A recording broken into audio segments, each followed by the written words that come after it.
Grenades. I'm Rah! angry about pets. When did we all get this dumb? Almost only counts in horseshoes, hand grenades, and nuclear warfare. I don't see any bodies, so it doesn't count. I'm angry about pets. I'm the chef. I want to hear one thing. Yes, chef. Come on, man. Use your brain. The Why I'm Angry podcast starts now. All right, guys. Guess I'm out of the screen a little bit here. Okay,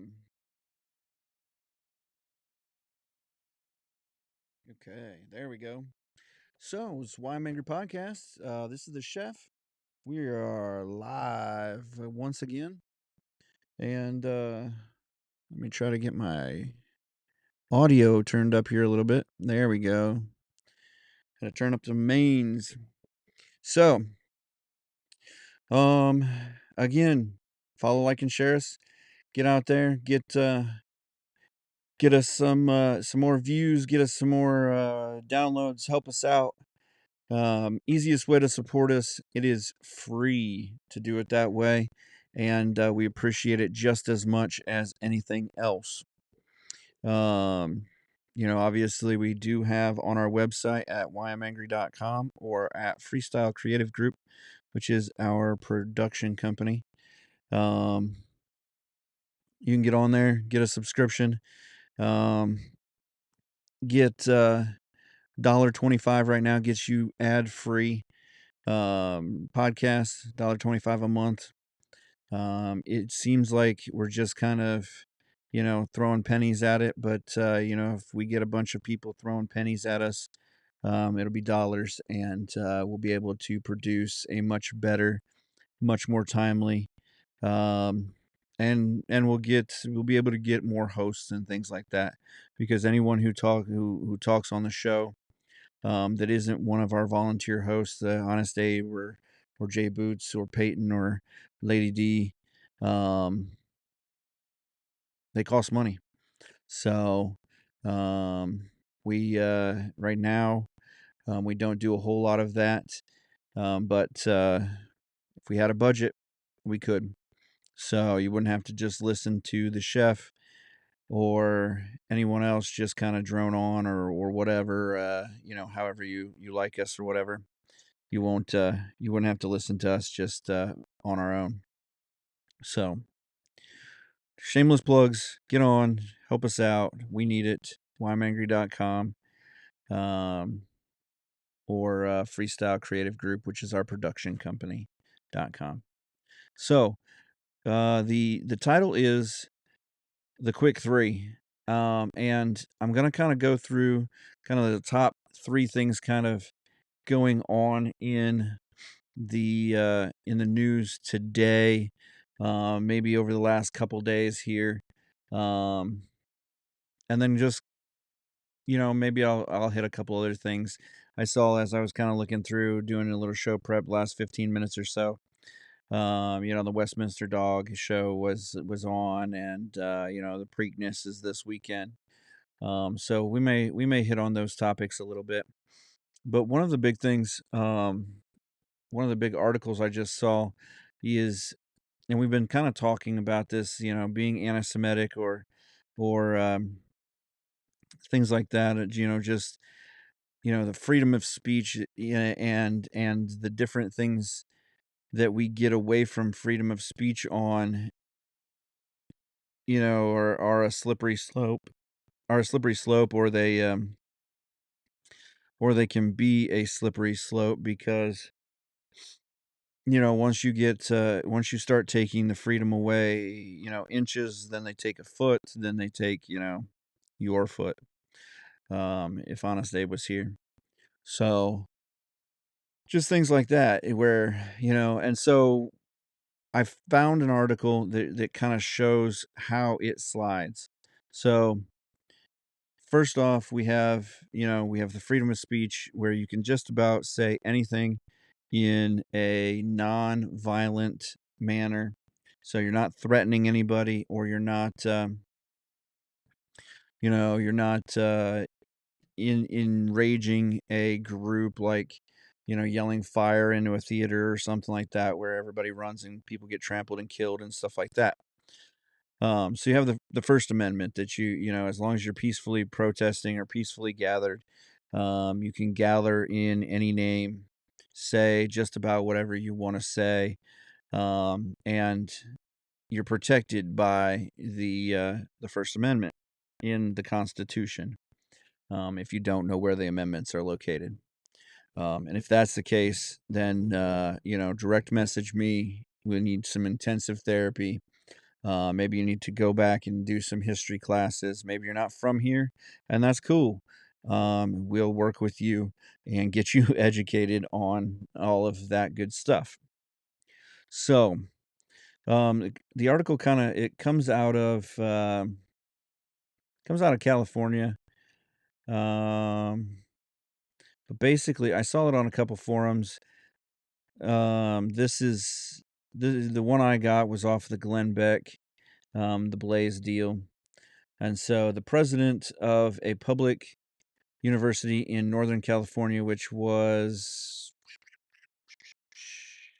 Sonoma State University, so not a giant university, but I'm sure I know without looking it up and how big it is a large public university um, in Northern California.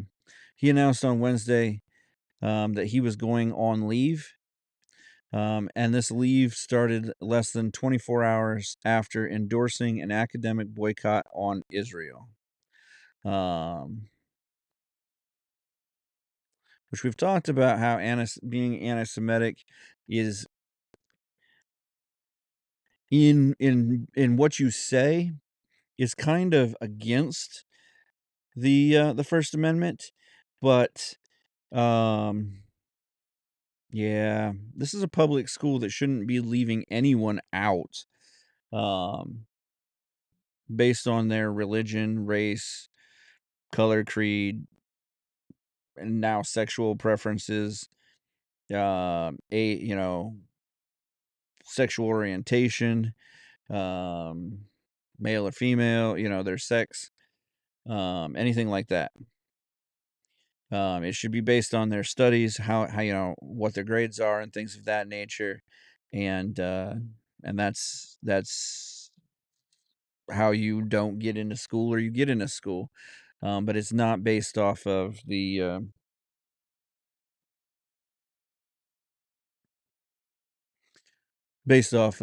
that you're an Israeli or you're not.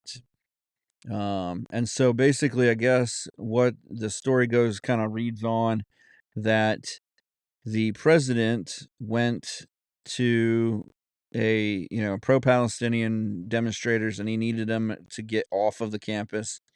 They've been fiercely denounced by the Jewish groups and lawmakers. Um, they're in the way all the time, and so they're fighting probably louder and harder than the Israelis on campus to like just get these guys, the Israelis off of the campus, and not just be not for any reason, but there is Israelis, and so obviously their religion, their creed, the Palestinians in general have an argument that their country that the Israelis took over their country. They've talked about giving them spaces and stuff like that. They've actually given them spaces in the country. They want their own standalone country that includes all of Israel, basically, and they're not willing to give up on that. And so this president um, went to these guys basically with an all-out statement to get them to shut down their tent and to go away. And they gave him some pretty um, pretty staunch compliance pieces in the negotiation, and he's like, "All right, sweet, cool. As long as you guys load up your tent, I'm good with it." So he announced on Tuesday that he agreed to an establishment of an advisory council of students for the justice in Palestine, whose national umbrella organization praised Hamas led October 7th terror onslaught that started the war in Gaza, um, to ensure the compliance with the deal, which also includes a section on disclosure and divestment. So basically, all students will have to disclose whether they're Israeli. They're probably going to get some stars that they're going to put on their shirts. Maybe they'll have to get tattoos with a number on them. I mean, we're like, what did this guy like? This guy's the president of a college. Think about this. This guy is supposed to be, if you think of the dean of a college or the president of a college, you would think that this guy is one of the more educated people in the school, maybe in the country. Maybe this guy's got, holds doctorates or has, some kind of education background where he's been to school doing this stuff. Like, what did this guy think? He appeared to make the school the first American university to agree to an academic boycott of Israel. He said in his statement yesterday, because he's now on leave on Thursday. He started this on Tuesday. On Wednesday, he went on leave. His goal when meeting with the students at the encampment was to explore opportunities to make meaningful change, identify common ground, and create a safe and inclusive campus. How does boycotting a whole group of people that this group does not like, identify common ground, and create a safe and inclusive campus? No, this guy just thought he could get away with just saying whatever he wanted to say to these Palestinian protesters or these Hamas sympathizers, and which is a terrorist organization that they're sympathizing with, and that he could just say whatever he wanted to say and they would shut it down, and hopefully he wouldn't have to deal with it. And that's not the real world. That's not the world that we live in. This guy made an agreement. Basically, he made an agreement with the devil here. And he now realizes that many of the statements I made in my campus-wide message did just the opposite. Well, yeah, you just told the Israelis that they weren't safe in any way, shape, or form. That anyone that had Jewish background had to leave the college, basically, that you were boycotting them. That they were I don't know how they were going to accomplish this, but for one, I mean, it's illegal, because you can't discriminate based on that. But for two,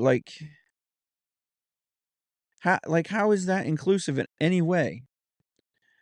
Like, this guy is supposed to be the most educated person in the room. Says he also stressed in an email that the points outlined in the message were mine alone. So he's like stepping back, making sure that the college doesn't take the fall, whatever. He's going to step away and leave. He's going to talk to the chancellor of the California state universities, and we'll see what happens with that. Most likely, he's going to ride off into the sunset. They're going to pay him. He's going to get an advisory role somewhere, and they're just, he's got tenure and stuff like that, and so whatever. But I mean, think about this. Think about how just naive, how dumb we've gotten when we go into and this is what got me about like Congress when the Republicans had the majority, which I'm seeing more and more and more, that there is there isn't the Republicans are not a conservative party anymore. You have a few holdouts that are still conservative, like your Rand Pauls and your Ted Cruz's and those guys. But you don't have as a party, they don't stand for conservative movement.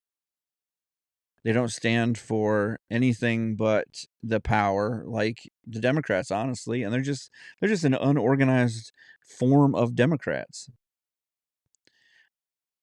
And so, but I'm sitting there thinking, why in like I learned negotiation honestly. Like I had to I went into sales for a little while after being burnt out as a chef as a restaurant manager, and went into sales and had to learn how to negotiate, how to read people, which I kind of grew up with hospitality and things like that, and you learn like as a restaurateur and stuff like that, as a manager, how to talk to people, how to read them a little bit, whether what you can do, what you can't do, how much you have to give if there's if somebody's upset about something, you kind of read that. But when I went into sales, then it kind of kicked it up a notch. You got to learn, what you can say, what you need to say, how,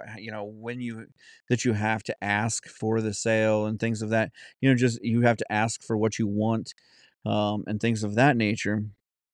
And then it kicked it up even farther when I went to buying people's items. When I went to antiques and antiquities and memorabilia and buying antique gold and commodities and stuff like that. That then you have to if you're in a business where you're trying to buy at the best price for your company, then you have to read people even more. How this is where we're at. You kind of have to inch by inch your way to where you need to go, and there's certain qualifying questions, and it just but in this we're not negotiating, we're not strategically setting up things. This guy just like, okay, cool, we'll just sector off, we'll be racist to a whole race of people,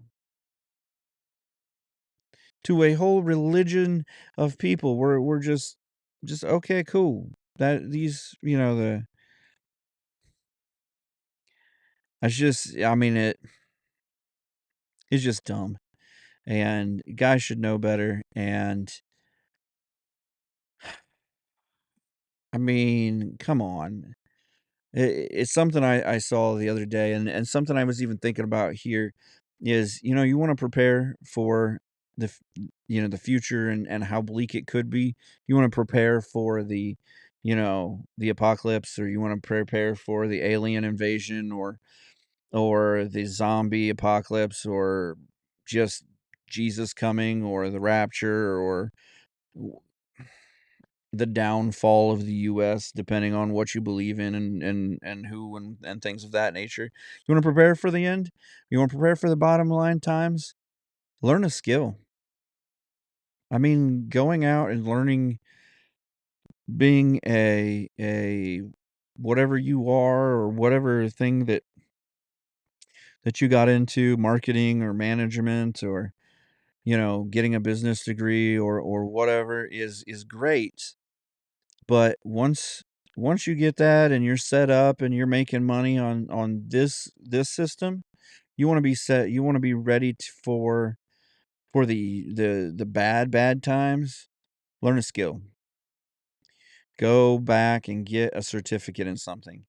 Learn electricity, or learn electrical, or learn plumbing, or you know learn how to grow vegetables, or just learn a skill. Because in the end, when money is not worth it, I mean, going out and buying gold and whatever, gold may or may not be the currency. You may not be nobody may trade in gold. They may, they always say they're going to, but at the end of things, it may not be the what they trade in. They may trade in copper or something else that they can find, or honestly, with the way things are going, it may be you may get to a point where it's the bad times because it's a digital currency and there's nothing you can trade in except for your skills. Buy a lawnmower, do something that somebody will trade for. So, that's my deal is, yes, you can hoard gold or silver or platinum or tungsten or any of those things, but when it comes down to it, you having a skill is more important probably than than anything else that you can probably do for yourself is to get skills and know how to use them. So, um I mean that's kind of my driving force anymore. I mean, almost to the point of, don't go to college, get a skill. If you can afford to, if you would, if getting a skill is, if you'd be happy with your life having a skill, you can almost make as much money having a skill as you can sometimes going to school. Um, that's not saying going to school isn't good for some people. I mean, a business degree or a degree in engineering or architecture or something like that where you're learning something that people will use that you can use, but getting a poli-sci degree or getting a global whatever degree, a geopolitical masters or something like that, unless you're going to go specifically into that, unless you're going, into you're trying to be elected or you're trying to go into the world of politics or something like that, those degrees don't do anything.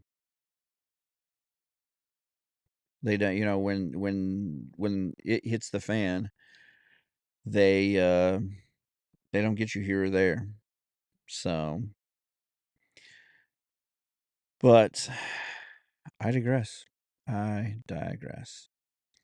Um, in other news, they're setting up a presidential debate. President Joe Biden and former President Donald Trump have agreed yesterday to participate in two debates.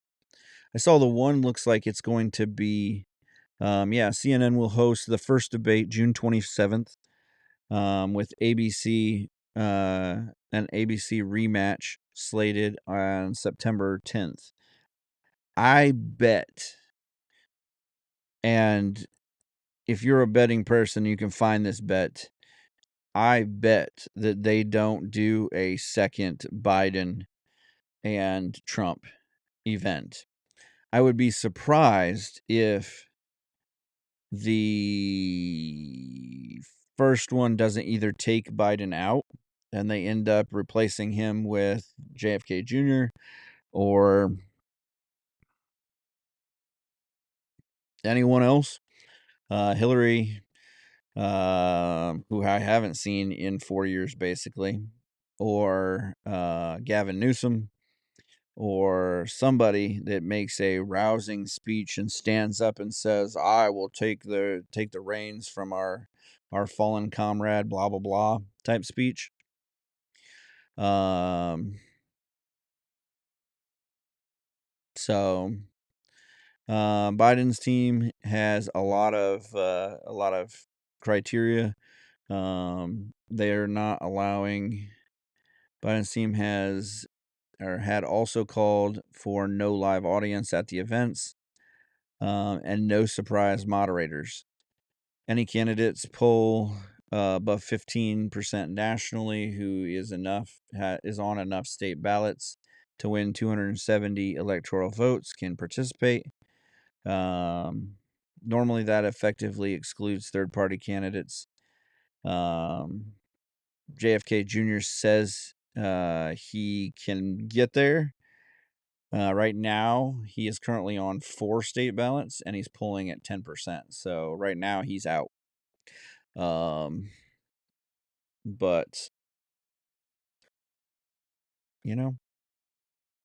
we'll see.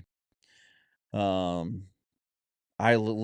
would be super surprised if Joe Biden makes it to September, to do the second debate. If the first debate if there's no JFK Jr. on the stage, it's going to be a debacle. It will be a straight debacle. They'll either lob everything at Joe Biden and try to crush President Trump, and he'll probably still kill it, or they will. He's just going to trip up, and even though he's going to know the questions ahead of time, and he's going to have his speech cards out and everything. Some they're going to get mixed up somehow. He's going to,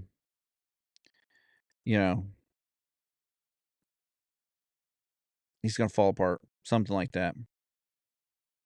So, again, other than that, it's kind of boring. It's kind of sad. It's kind of just ho hum.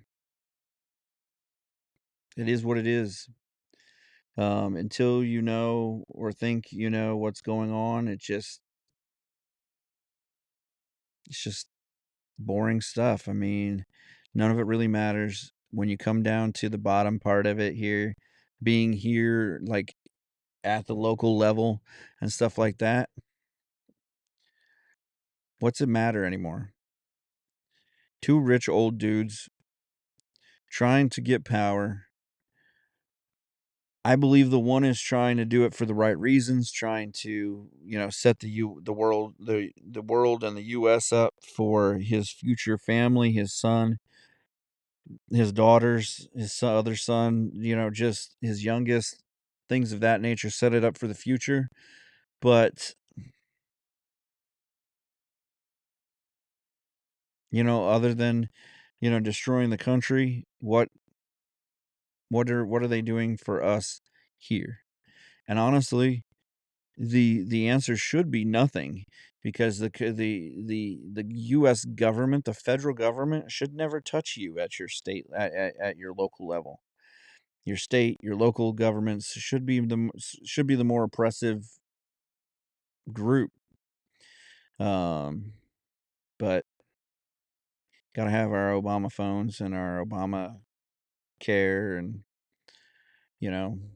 all of our Bidenomics and Bidenflation and all of that good stuff, so that we can continue to live in the free country that we think we live in.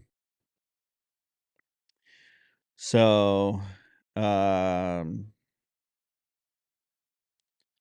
I think they said Jake Tapper was going to do the one from CNN, which isn't a surprise, but whatever. Anyhow, another thing that was just as equally as I don't know, exciting or telling or what, but more than 107,000 people in the U.S. died of drug-related overdose last year. And honestly, in the last year or two, that's even hit my family. And so this is a story I kind of have followed a lot, with fentanyl. and some of the other drugs around that are just so addictive, and just you just don't know. For one, you don't know what you're getting in them because they're cut and laced and everything, and for two, they're just so bad that it's so easy to overdose. And because it's laced with something, you may not get the high as quickly, so you get into it farther. And by the time you realize that you've taken too much, and that's that. But they released data, according to data released yesterday from the Centers of Disease Control and Prevention, which, however you want to listen to the CDC, always take them with a grain of salt, because they're gonna bust the numbers to however they want. The preliminary tally represents the first drop in drug-related deaths since 2018, and a 3% drop from 2022. The CDC data did not reveal the cause of overall decline, because they don't know it yet. The biggest reduction was in opioid-related deaths, those involving fentanyl, heroin, or painkillers. However, those drugs still drove the vast majority of overdoses, which is 3/4 of the deaths. Meanwhile, deaths of methamphetamines and cocaine increased by 2% and 5%. See, this is where it's tough to read it and say, oh, it's less, because yes, there were less deaths, although 3/4 of them are still fentanyl, heroin, and painkillers.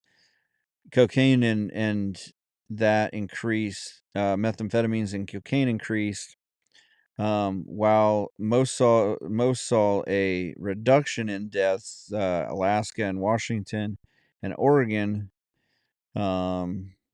which this year recriminalized drug possession, which they did not have a drug possession law, saw an increase of at least 27%, which seems like it kind of negates the 3% drop, but whatever.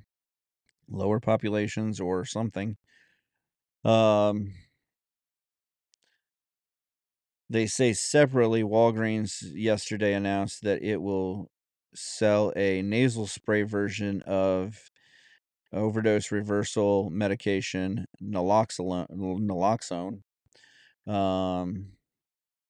And the thing with it is there's Narcan, the patent form of naloxone, became available for over-the-counter use in September.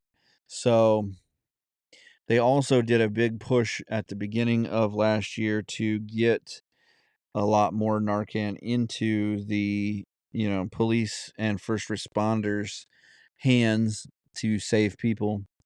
But what that does is it just gives you a false sense of control over your addiction and control over the drugs that you're taking. That well, if the first responders get to me, then I won't. They'll have the medication to reverse it, and we'll just I'll be fine. And so I don't see this as a 100%, victory, but it's a step in the right direction, and hopefully it's not, one step back, two steps forward, and it gets worse next year, or by the end of this year, that things don't get a ton worse. And honestly, we can see it get you could see it get a lot worse if the environment, if the things around people get worse, if money starts to tighten up even more, which you're starting to see it. I saw that Red Lobster closed 50 restaurants this just on Tuesday, just straight closed them. Didn't tell employees ahead of time, didn't tell anyone, restaurant tours ahead of time, any of the managers, nothing.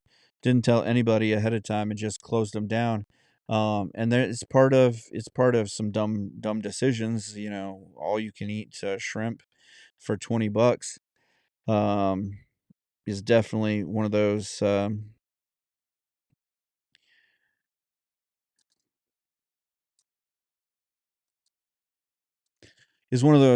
promotions that, it seems like a no-brainer. That you just you can't, come on, like this dean of college that's just like, oh, I'll just agree, and you know we can all be friends, all inclusively, except for the Israelites or the Israelis or the Jews that, we'll just exclude them, and no one will care. Well, yeah, whatever. But same type of deal. So that's where we're at.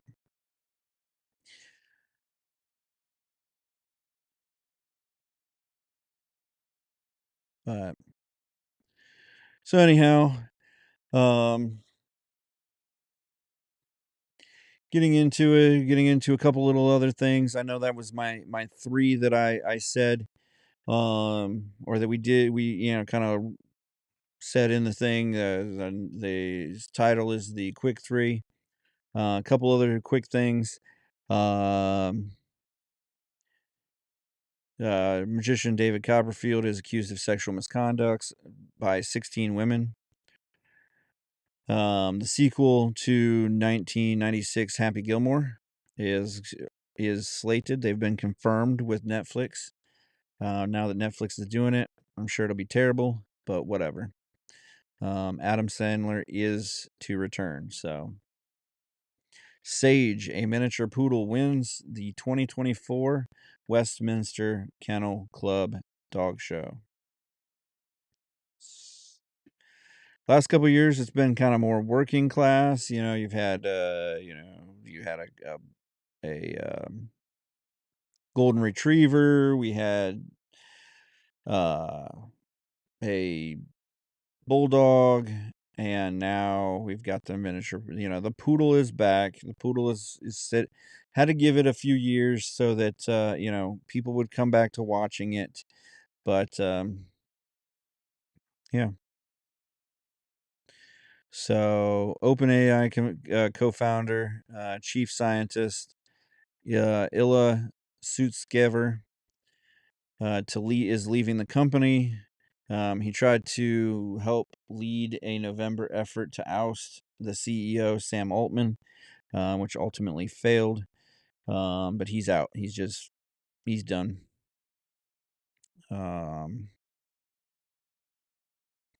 So there's been this big thing on Ozempic, and that there's a new experimental obesity drug. It combines GLP-1 blockers, which are found in Ozempic, with a molecule that targets the receptors in the brain involved in your appetite control. That shouldn't be a problem, since Ozempic and them have been under major scrutiny for whether they actually work or not. And then you've got let's just mess with your brain more. The Supreme Court approved a new Louisiana congressional map, adding a second majority black district. Um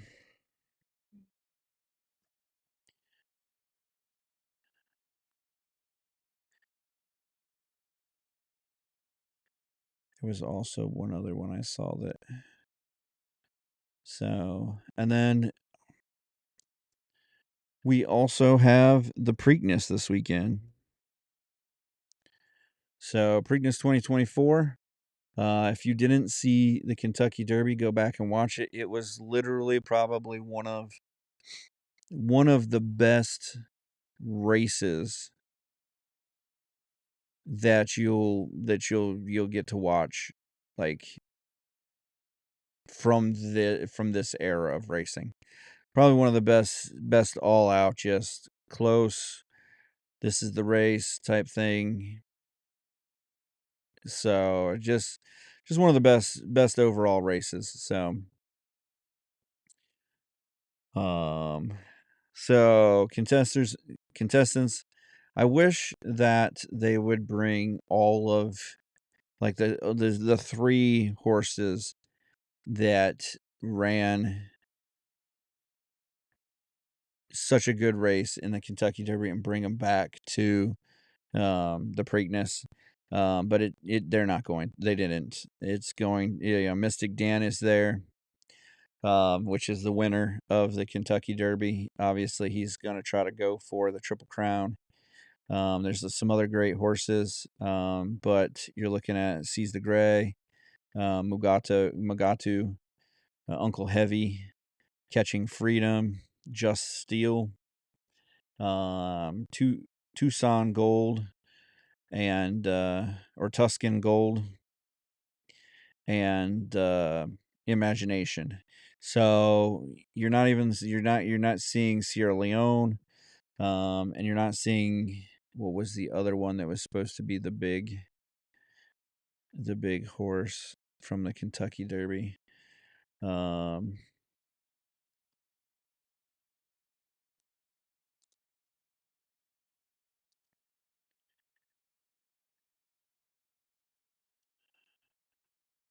So yeah, you're not seeing Forever Young, which ran third in the Kentucky Derby.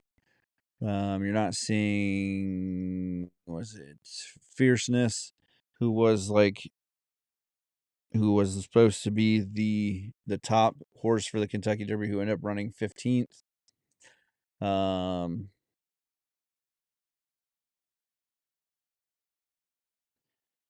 Yeah. So I mean, you're not even seeing like T.O. Password, which was one of the big Japanese horses. The Forever Young was the big Japanese horse.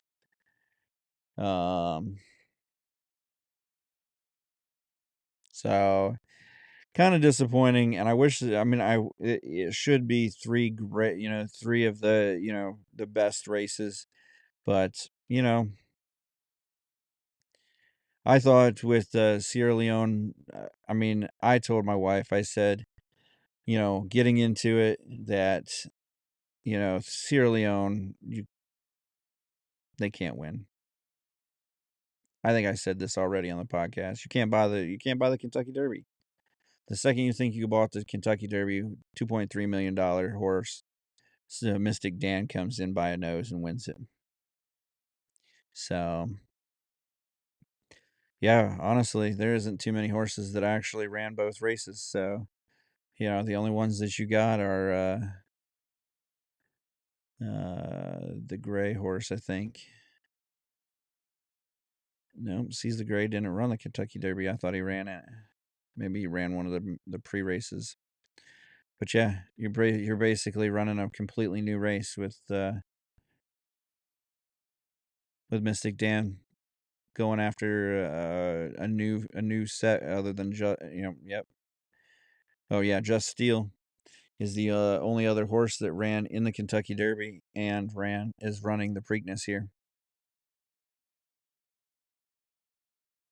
So, and I think that Mugatu was supposed to run in the Kentucky Derby but scratched.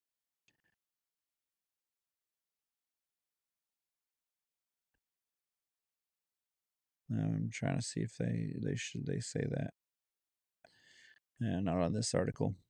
But yeah, so another good race. Uncle Heavy I've seen run. He's a good horse. Seize the Gray is a great horse.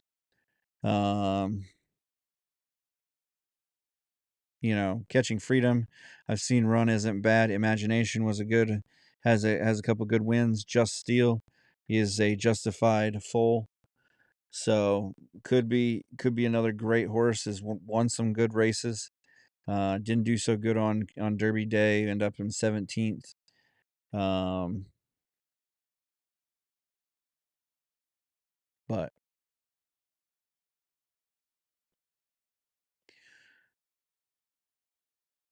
so, well, I guess that's that's kind of it. It's kind of a quick deal. We're kind of coming into summer. We're trying to hit this hard. Obviously, I'm kind of filling in for the whole crew here today, and so we want to make sure that that we're set up for this, that we're going to be um, committed. So make sure that you're getting on, checking us out live. We are live on Thursday nights. If you're on the podcast, Thursday nights at 8 o'clock, we go live pretty much sharp.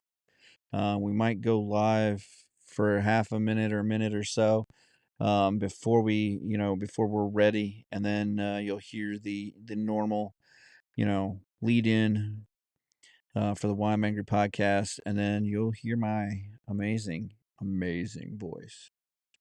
So get on.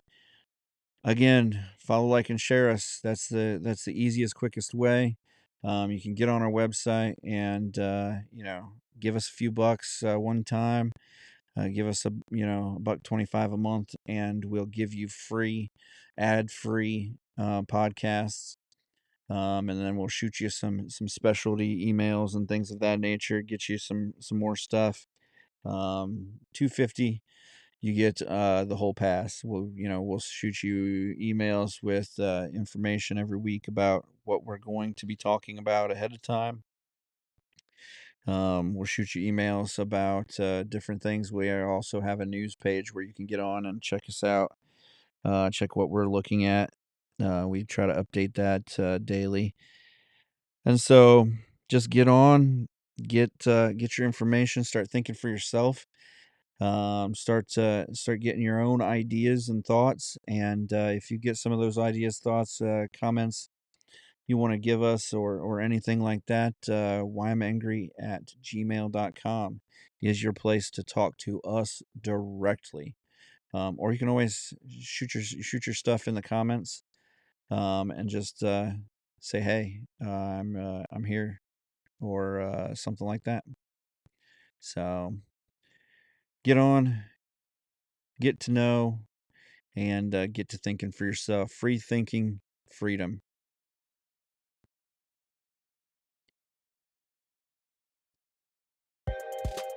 Remember to follow, like, and share the Why I'm Angry podcast across all social media platforms and anywhere you get your podcasts. The Why I'm Angry podcast ends now.